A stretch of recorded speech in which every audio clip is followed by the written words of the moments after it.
Hello everyone, আমি প্রীতি। গল্প আড্ডা চ্যানেলে আসার জন্য সবাইকে ধন্যবাদ। 2023 সালে হায়দ্রাবাদে 12ই সেপ্টেম্বর দ্বিতীয় কন্যা সন্তানের জন্ম দেন শুভশ্রী।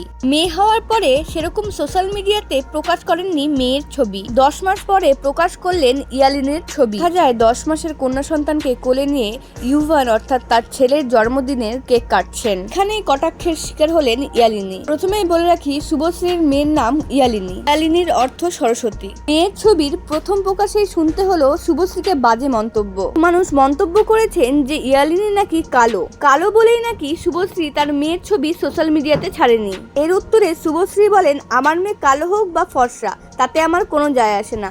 যারা এই মন্তব্যগুলো করেছেন তাদের মুখ আমি একবার দেখতে চাই। 10 মাসের শিশুকে নিয়ে এরকম মন্তব্য করা কখনোই ঠিক না। আমার ব্যক্তিগতভাবে ইয়ালিনী আর ইউভান দুই ভাই বোনকেই আমার অনেক ভালো লাগে। এর আগেও শুভশ্রীর মোটা হওয়া নিয়ে অনেক মানুষ অনেক রকম মন্তব্য করেছেন, আরও সঠিক জবাব দিয়েছে শুভশ্রী। বাট আমি বলছি যে যদি কেউ মোটা হয়ে থাকে তাদেরকে এটাই বলবো যে বি কনফিডেন্ট। তুমি তোমার জীবনে যদি খুশি থাকো, ওই মোটাত্ব নিয়েই যদি খুশি থাকো, কে কি বললো কে কি বললো না কিচ্ছু ম্যাটার করে না।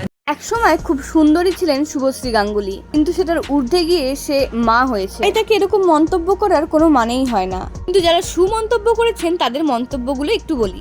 মল্লিক ইউভানকে তার জন্মদিনের শুভেচ্ছা জানিয়েছেন।